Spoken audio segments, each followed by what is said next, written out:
Historians of Reddit, what is the biggest fuck you moment in history?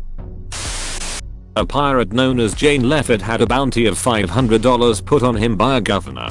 So he put a $5,000 bounty on the governor. No you. Napoleon invited his brother-in-law to speak with him before his coronation as emperor to remind the brother-in-law that he objected to Napoleon marrying Josephine because Napoleon would amount to nothing. Now this is the kind of petty fuck you I can get behind. When Otto von Bismarck was about 50, he was walking down a street when a man ran up to him and shot him 5 times. Otto then turned around and began to beat the absolute shit out of him until some armed guards come to help him. When they inspected Otto for wounds, they found that all 5 hit, but they all either just grazed him or bounced off his ribs. Literally the Iron Chancellor. German quality. So when France exiles Napoleon Bonaparte the first time, they didn't think to change out military personnel. So he basically rolls up to the first French outpost he gets to, says backquotes up and begins reassembling an army. By the time he gets to Paris, he's got enough forces that France is like, well, welcome back. He supposedly said to the first soldiers he encountered, any of you who dare oppose the emperor, fire. The soldiers cheered and joined him. This reminds me of the execution of Michael Nee. Soldiers, when I give the command to fire, fire straight at my heart. Wait for the order. It will be my last to you. I protest against my condemnation. I have fought 100 battles for France and not one against her. Soldiers, fire. The soldiers fired and killed him. That's metal as fuck. In AD 1937, the new Roman Emperor Gaius, better known by the nickname Caligula, built a bridge across the sea. It stretched 3 miles across the deep blue waters of the Bay of Naples at ancient Rome's most fashionable seaside resort of Baiae. But Caligula's was no ordinary bridge. It was a temporary, floating structure built on wooden pontoons, a costly and impressive feat of engineering. It served a single purpose before being dismantled. On a day of boiling heat watched by crowds of spectators, Caligula rode across the bridge.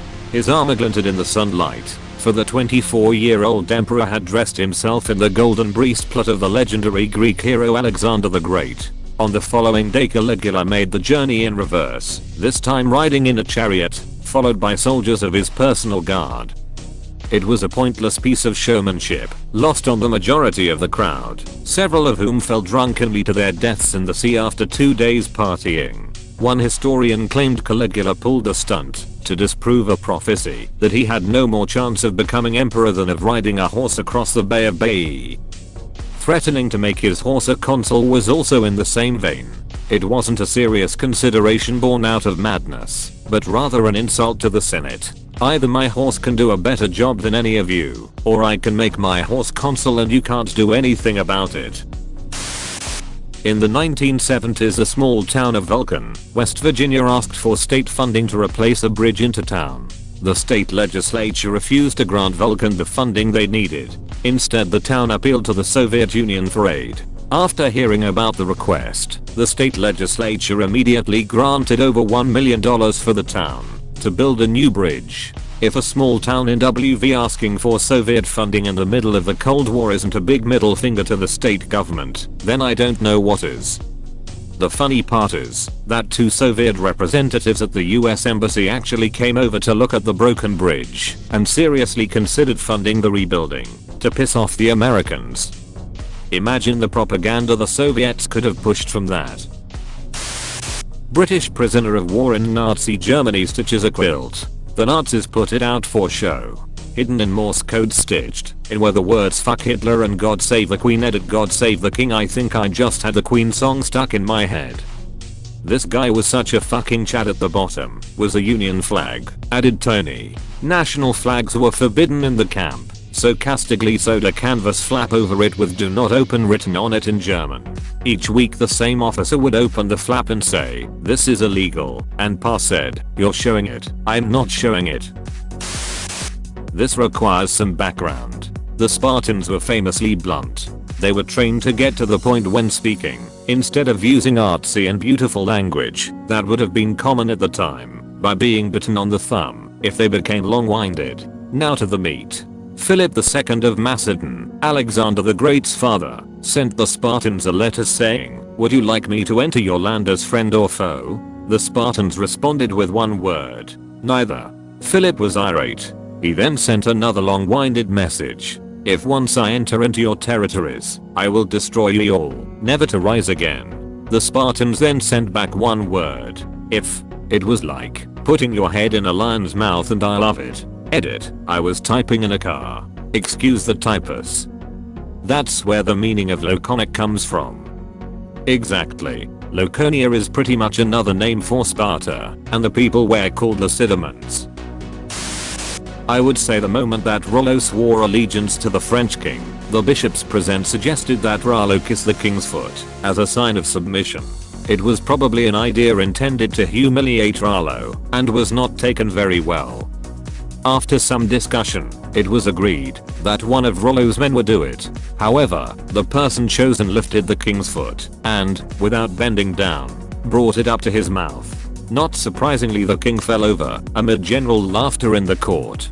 Following this amusing scene, the king and his men swore to honor the concession to Rollo. That's great. Just fucking flip the king over instead. That whole image just made me laugh. On the crowning of King Henry VII, he backdated his own reign to before the date of the Battle of Bosworth, meaning anyone who was loyal to him now, but had shown any sign of opposition at Bosworth, was now a traitor and an enemy to the realm. Justice served. Fuck. That sounds like the premise behind the Blackadder. This is already one of my favorite threads in Reddit history. Galvarino, Chilean warrior who had both his hands cut off by the conquistadors for raising arms against the Spanish. Instead of letting himself serve as a message of helplessness in the face of the invaders, the crazy bastard strapped swords to his stumps and went on the warpath. So this guy was ancient Chilean Wolverine. After the Restoration, the English dug up the body of Oliver Cromwell and hung, drawn and quartered the body, sticking the head on London Bridge. The Stuarts had form with this. Mary, Queen of Scots, had dead traitors embalmed, so that their dead bodies could stand trial, and then be drawn and quartered in public.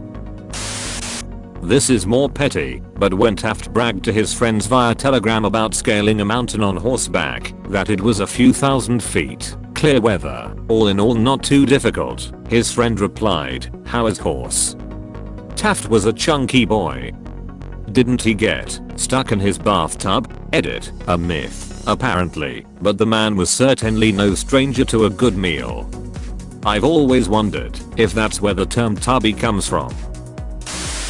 When Germanic tribes invaded Britain after the Romans left, they named the native Celts Wellisk, meaning foreigner, even though they themselves were the foreigners. That later became the word Welsh, which the English promptly adopted for phrases like Welsh on a bed, TL, doctor. All of history has been one giant etymological middle finger to the Welsh. Yeah, but the Welsh language is itself a middle finger to English speakers. More like the English orthography used for Welsh is a middle finger to the Welsh people. The Irish language as written has similar issues as well. A bunch of phonemes and sounds that don't exist in English are instead written using weird letter combos and really subtle grammar tricks. I sometimes think it was a deliberate tactic to make sure nobody could bloody read either Welsh or Irish. The first cell phone. The first call ever made from a cell phone was to a competitor's landline. Big dick energy.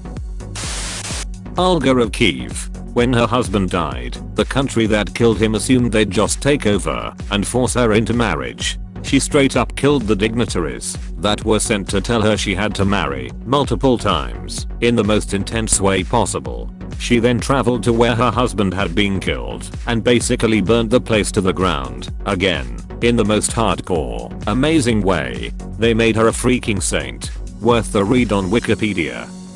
I saw Samonella's video on her. He also mentioned how she dropped lots of seeds so all the pigeons in a village would get in a huge flock. She'd get some flammable string attached to their little legs so when they went home to their nests, they'd catch on fire, and that's how she burned a whole village.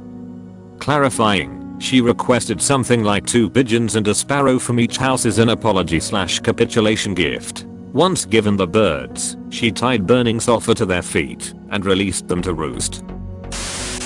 Stop sending people to kill me. We've already captured 5 of them, one of them with a bomb and another with a rifle. If you don't stop sending killers, I'll send a very fast working one to Moscow and I certainly won't have to send another.